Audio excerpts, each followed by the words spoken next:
पत्रकार साथियों, आप सभी का इस सभागृह में बहुत बहुत अभिनंदन है। आज हम सबके बीच हमारी राष्ट्रीय प्रवक्ता आईटी विभाग की प्रमुख सुप्रिया सिनेट जी हैं, जो आपसे एक बहुत ही ज्वलंत मुद्दे पर रूबरू होंगी। सुप्रिया जी का मध्य प्रदेश जब जब आना होता है और जब जब वो अपनी बात रखती तो शिवराज सरकार की नींव हिल जाती है। सुप्रिया जी, बहुत धन्यवाद आपका। आप सभी पत्रकार बंधुओं को मेरा नमस्कार। ये एक जरूरी मुद्दा है और जरूरी इसलिए है क्योंकि इसके आधार पर और भी बड़े घोटाले हुए हैं। मध्य प्रदेश की 18 साल की शिवराज सिंह चौहान की सरकार में ऐसा कोई क्षेत्र नहीं है जिसमें घोटाला या स्कैम ना किया हो। चाहे वो बच्चों का पोषण हो, चाहे वो स्कूल ड्रेस का घोटाला हो, चाहे वो किसान का मुआवजा घोटाला हो, चाहे वो पटवारी घोटाला हो, भर्ती घोटाला हो। लोग कह रहे हैं बस अब बर्दाश्त नहीं हो रहे हैं। 250 घोटालों से ऊपर की सूची तो हम लोगों ने बना ली है। लेकिन आज जिस घोटाले की हम बात करने जा रहे हैं उससे आपके पैरों तले जमीन खिसक जाएगी, आपके होश उड़ जाएंगे, क्योंकि आज का जो घोटाला है वो इन सब घोटालों का बाप है।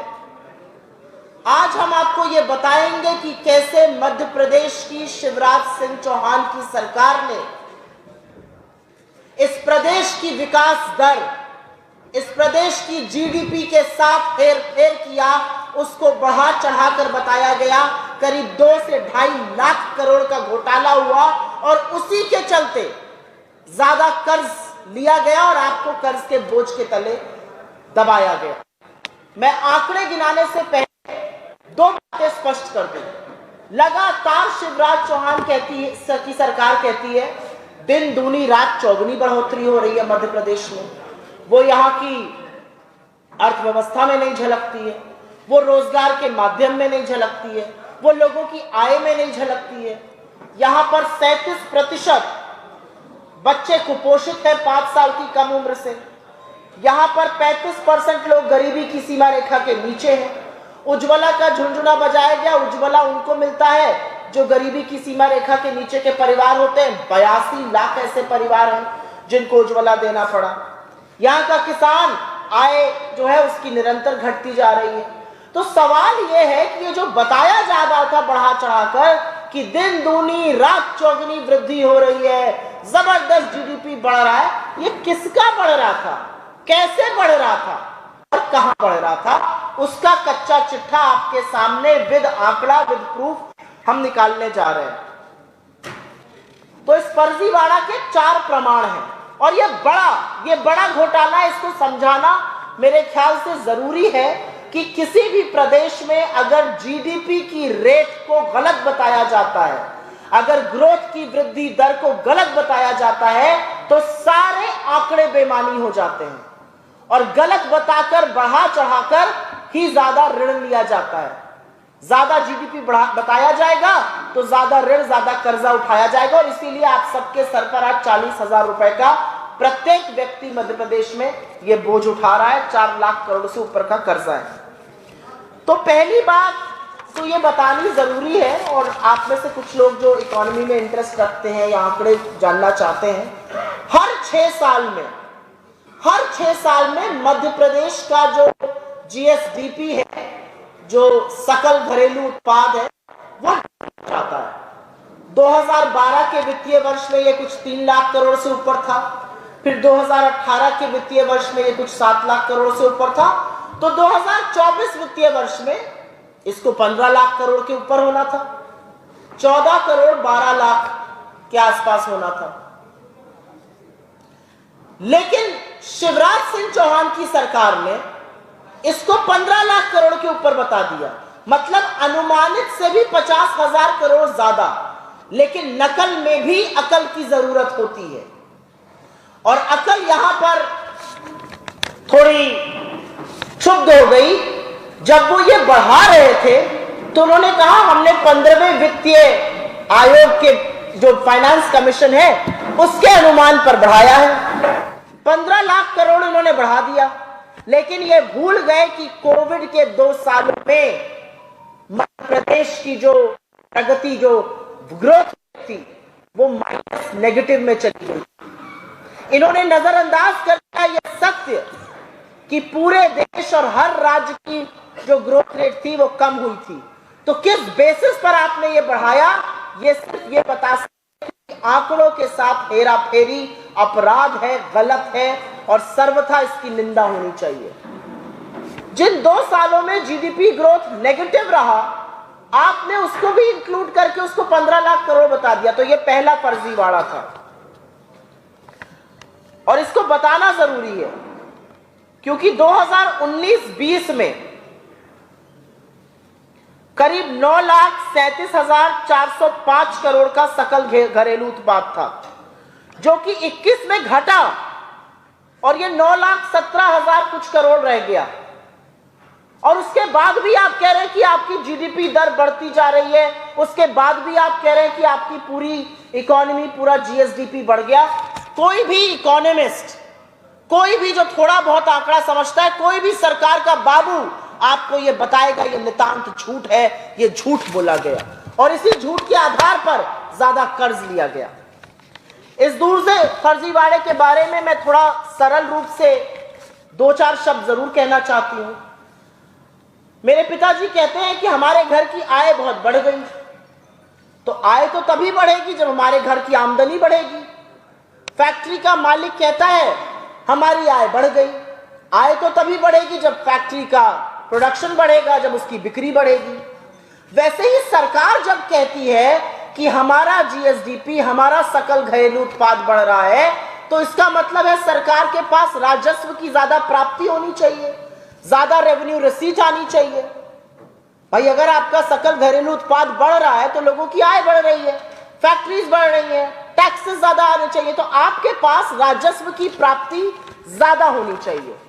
लेकिन असलियत यह है कि राजस्व की प्राप्ति लगातार न सिर्फ गिरी है, बल्कि राजस्व की प्राप्ति आधे से भी कम है जो उसका ग्रोथ रेट है। राजस्व की प्राप्ति का ग्रोथ रेट 10% है और सकल घरेलू उत्पाद का ग्रोथ रेट, जीएसडीपी का ग्रोथ रेट 20% है। मेरे घर में आय घट रही है, लेकिन मैं कह रहा हूं मेरे घर में सामर्थ्य ज्यादा है। कैसे ज्यादा है भाई?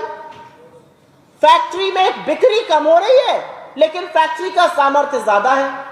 सरकार का रेवेन्यू कम रूप से बढ़ रहा है, लेकिन सरकार कह रही है जीएसडीपी हमारा उससे डबल बढ़ रहा है। कैसे बढ़ रहा है? इसीलिए नकल में भी अकल की जरूरत होती है और 2 से 2.5 लाख करोड़ का ये जो घोटाला किया गया है, ये सर्वथा गलत है, ये सर्वथा पाप है और उसके बेसिस पर और बड़े बड़े घपले हुए हैं। इसका तीसरा प्रमाण आपको बता देते हैं, और इसका तीसरा प्रमाण जो है वो कर्जे की ग्रोथ रेट को लेकर है। और यह बताना जरूरी है क्योंकि ज्यादा जीएसडीपी दिखाकर ही ज्यादा कर्ज लिया गया। आपने मध्य प्रदेश की अर्थव्यवस्था को ज्यादा सुचारू दिखाया, ज्यादा बढ़िया लीपापोती करी, ज्यादा आंकड़ों के साथ खिलवाड़ किया और तभी आपको ज्यादा कर्ज मिला। कर्जे की ग्रोथ में 15% बढ़ोतरी है और राजस्व की प्राप्तियों में 10% बढ़ोतरी है। आपकी इनकम घट रही है, आपका कर्जा लगातार बढ़ रहा है और राजस्व की प्राप्ति से ज्यादा बढ़ रहा है। अगर यह फर्जीवाड़ा नहीं है और अगर यह आंकड़ों के साथ खिलवाड़ नहीं है, तो आंकड़ों के साथ खिलवाड़ दूसरा क्या है, इस बात का जवाब जरूर मिलना चाहिए।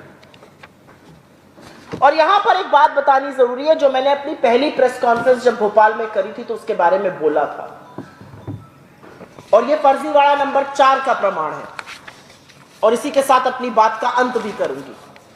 आज प्रदेश में 4 लाख करोड़ से ऊपर का कर्जा है।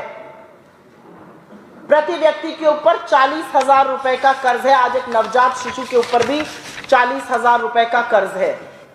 लेकिन निवेश की दर क्या है, उस कर्जे का क्या हुआ, यह पूछना जरूरी है। तो ना सिर्फ जीएसडीपी, ना सिर्फ सकल घरेलू उत्पाद का दर और उसके रेट के साथ खिलवाड़ हुआ।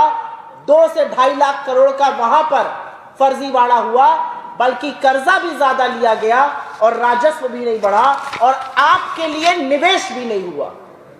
तो चौतरफा चहुमुखी विकास तो नहीं हुआ, लेकिन चहुमुखी घोटाला जरूर हुआ। मुझे ऐसा लगता है कि इस तरह का घोटाला करके लोगों को छला गया है और जरूरी है कि इसका हिसाब जाते जाते शिवराज सिंह चौहान की 18 साल की भारतीय जनता पार्टी की तथा कथित डबल इंजन की जंगल राज के ऊपर अपनी सरकार चलाने वाले लोग जरूर देते हुए जाएं। आपके सवालों का स्वागत है। अगर पहले इस पर सवाल होगा तो मैं अनुग्रहित रहूंगा। आपने कहा है कि मध्य प्रदेश गलत है क्या? केंद्र की एजेंसी ने बताया है कि मध्य प्रदेश की जीडीपी बढ़ी है। कौन सी एजेंसी ने बताया? केंद्र की एक नीति आयोग नाम की एजेंसी है। किसने? सेबी मार्केट रेगुलेटर है, वो केंद्र की एजेंसी नहीं है। आपकी जानकारी के लिए मैं बता देती हूं कि यहां पर मेरे पास नीति आयोग का डेटा है। मैंने कोई भी ऐसा डेटा कोट नहीं किया है जो कांग्रेस के रिसर्च डिपार्टमेंट से आया है। ये सारे डेटे जो मैंने आपको कोट किए हैं, ये सब केंद्र और राज्य सरकार के डेटा हैं, ये नीति आयोग का डेटा है। और इसीलिए हमारा सवाल है कि जब केंद्र और राज्य सरकारों का जीडीपी नेगेटिव में चला गया, ऐसा गोता खाया मध्य प्रदेश के जीडीपी ने कि ग्रोथ नहीं हुई, संकुचन हुआ, तो कैसे आपने डबल करी अपनी सकल घरेलू उत्पाद? इसका जवाब दीजिए। आप ये सुन लीजिए, ये नीति आयोग का डेटा, ये मेरा डेटा नहीं है, कि 35% लोग गरीबी की सीमा रेखा के नीचे हैं मध्य प्रदेश में। यह आंकड़ा बढ़ा है। अगर यह आंकड़ा बढ़ा है, अगर राजस्व की प्राप्ति घटी है, तो कैसे आपका जीएसडीपी बढ़ा है? यह तो सिंपल 1 लाइन सवाल है। इसका सिंपल 1 लाइन जवाब है कि यह सबसे बड़ा घोटाला है मध्य प्रदेश का। और अगर इस लीपापोती में केंद्र सरकार शामिल है तो उनसे भी सवाल होना चाहिए। और मुझे ऐसा लगता है कि जब मीठा मीठा होता है तो डबल इंजन, जब कड़वा कड़वा होता है तो उस डबल इंजन को भी दोषारोपण करना पड़ेगा।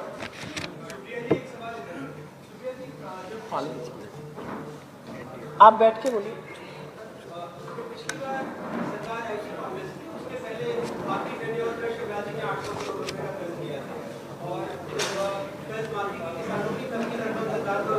आपने ये अच्छा सवाल पूछा है और मैं चाह रही थी कि मुझसे कोई फ्रीबीज शब्द जरूर यूज करे। और मुझे पता है कि मीडिया में और दूसरी तरफ से ये कहा जाता है, इसको भारतीय जनता पार्टी के बड़े नेता इंक्लूडिंग प्राइम मिनिस्टर जन कल्याण को रेवड़ी बोलते हैं, लेकिन जो रबड़ी चम्मच से प्लेट में परोस कर अपने मित्र को खिलाते हैं उसके बारे में कोई जिक्र नहीं होता है। तो अगर जन कल्याण रेवड़ी है तो वो रेवड़ी और बटेगी, और रेवड़ी और रबड़ी की इस जीत में जीत तो रेवड़ी की होगी। जन कल्याण को रेवड़ी बुलाने वालों को जनता अच्छा सबक सिखाएगी। आपने एक बहुत प्रबुद्ध सवाल पूछा और वो सवाल ये है कि जब इतना कर्जा है तो इस तरह की जो जन कल्याणी योजनाएं हैं वो कैसे आएंगी? कर्जा क्यों लिया जाता है? अगर एक व्यक्ति 20,000 रुपए का कर्जा लेता है, छोटा सा व्यवसाय चलाता है, तो अपने व्यवसाय में लगाता है, उससे उसका आशय होता है कि व्यवसाय बढ़ेगा। अगर कोई बड़ी इंडस्ट्री 30-40 हजार करोड़ का कर्जा लेती है तो वो नई मशीनें ऑर्डर करती है, अपना उत्पादन बढ़ाती है, वो लोगों को नौकरी देती है, थोड़ा ज्यादा काम बढ़ता है उसका। सरकार कर्ज क्यों लेती है? सरकार कर्ज या तो जन कल्याण के लिए लेती है या सरकार कर्ज लेती है जो निवेश करा सके, जिससे अर्थव्यवस्था सुगढ़ हो, जिससे रोजगार के साधन निर्मित हो सके। 4 लाख करोड़ का कर्ज की मैं बात कर रही हूं, जिसमें से 1 लाख करोड़ का कर्ज 1 साल में लिया गया है। ढेले का निवेश नहीं आया है। निवेश के नाम पर रिपोर्ट कार्ड में नील बटा सन्नाटा है। हमारी और इनकी अप्रोच में यह अंतर है कि हम इस कर्ज से निवेश लाएंगे, हम इंटरनल एक्रूवल्स करेंगे, हम ये सुनिश्चित करेंगे कि जो सुचक्र होता है अर्थव्यवस्था का, consumption leads to investment, investment leads to jobs, jobs lead to more consumption and growth, वो वापस शुरू हो। अगर आज किसान की कर्जा माफी होती है तो वो किसान ऋण से मुक्त होकर उसके हाथ में ज्यादा पैसा ठहरेगा, जिसको से वो कंजम्पशन करेगा, जिसको वो उपयोग करेगा, और उससे सुचक्र अर्थव्यवस्था चलेगी। कर्जा लिया गया लेकिन निवेश नहीं किया गया, तो ये पैसा गया तो गया कहां, ये सवाल है। शुक्ला जी, मेरा सवाल है कि ये कर्ज लेने के लिए आपके जो लीडर्स हैं, बड़े लीडर्स, उन्होंने आरोप लगाया कि जीडीपी बढ़ा हुआ दिखा करके जो कर्ज ले रहे हैं उसका वो दुरुपयोग कर रहे हैं कि ठेकेदारों को ठेका दे करके और कमीशन दे रहे हैं। क्या ये सच है? मैंने बिल्कुल खुलकर अपनी पत्रवार्ता में भी यही बात करी है। पत्रकार वार्ता में मैं सीना ठोक कर कहती हूं कि अगर आपने 2 से 2.5 लाख करोड़ का जीडीपी ज्यादा दिखाया है, जबकि आपकी राजस्व प्राप्तियां नहीं बढ़ी, जबकि आपका कर्जा बढ़ा है, तो वो पैसा कहां गया?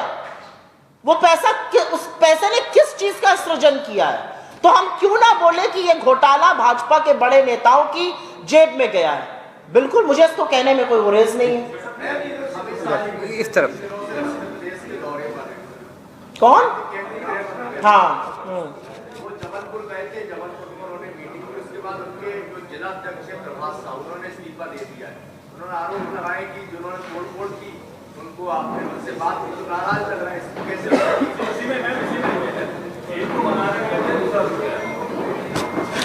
ऐसा है कि जब विनाश काल आता है पास में, तो सबसे पहले अंतर कला जबरदस्त दिखती है। आप लोगों ने कभी सोचा था कि भारतीय जनता पार्टी के राज्य के प्रभारी की उपस्थिति में दंगा, लात घूसे चलेंगे, गंदी गंदी गालियां दी जाएंगी? ये इनके पतन की निशानी है। भारतीय जनता पार्टी का हर कार्यकर्ता, उनके नेता, उनका शीर्ष नेतृत्व ये अच्छी तरह से जानते हैं कि यहां से सरकार जाने वाली है और 24 में भी झोला उठाने का वक्त आने वाला है। आपने एक पर्टिकुलर व्यक्ति की बात करी, मैं उस बात में 2 बात जरूर जोड़ना चाहती हूं। भारतीय जनता पार्टी अपने आप को पिछड़ों का हितैषी बताती है नहीं, वो अलग बात है। जिस व्यक्ति ने इस्तीफा दिया वो उनके जिला के पिछड़े प्रकोष्ठ के अध्यक्ष हैं, जिला अध्यक्ष हैं, पिछड़े वर्ग से आते हैं। तो मुझे आप ये बात बताइए कि ये किसका भला करने गए थे? क्यों इतना लात घूसा चल रहा है? क्योंकि जो शासन है वो खत्म होने का वक्त आ गया है। I'll take one more question from here and then come to you. जी। जातिगत जनगणना को लेकर कांग्रेस का क्या व्यूज है? और जन भागीदारी से ही अगर जातिगत जनगणना में जन भागीदारी तय करना है तो परिवार नियोजन का क्या होगा? तो फिर परिवार नियोजन का क्या होगा? अगर संख्या बल के आधार पर ही भागीदारी आप तय कर रहा है। नहीं, आपका सवाल फैक्चुअली गलत है और मैं उस सवाल से सहमत नहीं हूं, और इसलिए सहमत नहीं हूं। इसका जवाब दे दूं या पहले आपका सवाल ले लो? इनका जवाब दे देने दीजिए। मैं आपके सवाल से सहमत नहीं हूं क्योंकि आपके सवाल की प्रमाइस ही गलत है, और इसलिए गलत है क्योंकि मेरा यह मानना है, जहां के भी आंकड़े उठाकर देख लीजिए, जिस भी राज्य ने जातिगत जनगणना कराई है, बिहार में भी आंकड़े आए हैं, अगर वहां पर पिछड़ों की, दलितों की और आदिवासियों की जनसंख्या मिलाकर एक साथ 84% है, तो क्या उनको अधिकार नहीं मिलना चाहिए? क्या उनका प्रतिनिधित्व नहीं होना चाहिए? और जैसे कि मेरे नेता कहते हैं, सिंपल बात है, आपके पैर में मोच आ गई, अब वो टूटा है पैर या नर्व उठी है ये तो एक्सरे ही बताएगा। तो वो जातिगत जनगणना जो है वो एक्सरे है जो दूध का दूध और पानी का पानी कर देगा। मुझे लगता है 2023 के भारत में कौन कितने पर खड़ा है और उसका कितना प्रतिनिधित्व है। यह शर्म की बात है कि जिस देश में अमूमन 60% पिछड़ा वर्ग है, सचिवों में सिर्फ और सिर्फ 3 सचिव 90 में से पिछड़े वर्ग से आते हैं। यह शर्म की बात है कि IITs में मात्र 4% पिछड़े वर्ग से आते हैं प्रोफेसर। यह शर्म की बात है कि IIM में मात्र 6% प्रोफेसर पिछड़े वर्ग से आते हैं। सेंट्रल यूनिवर्सिटीज में 4% से कम है। क्यों? क्या इनके अंदर प्रबुद्धता कम है? क्या इनके अंदर दिमाग कम है? क्या इनके अंदर इनको मौके नहीं मिले? और मुझे लगता है जातिगत जनगणना उन मौकों का मार्ग प्रशस्त करेगी। मैं पहले एक महिला से सवाल लूंगी, फिर आऊंगी। अभी एक मिनट रुक जाइए। हाँ, आप बोलिए। सुचंदा जी please. I don't think any country, I don't think any state in India has reported a positive growth in double digits after COVID. It's not that the growth rate fell, the growth rate went into negative, which means that the total domestic production actually contracted. If you look at the quarter which ended after the COVID in India, there was minus 23% GDP growth rate, which means GDP did not go up, but GDP sunk further down. And I think that is very important. How on earth can Madhya Pradesh claim that they grew at 19%. If this is not playing with figures, then I wonder what is. Because this is what is playing with figures, this is what is playing with data. How on earth can Madhya Pradesh be the outlier when every other state in the country reported negative GDP? And it was going to be negative. When there were lockdowns, when factories and offices were shut, productivity did go down. There was no production happening. There was very limited buying happening. Who on earth can believe that Madhya Pradesh actually clocked in growth rate of 19%? So I say it with all honesty and with all responsibility and whatever insight I have into economy, that this is an absolutely erroneous claim that the Madhya Pradesh government has made, and they need to be answerable for this fictitious data. Thank you very much. Thanks very much for your questions. We can take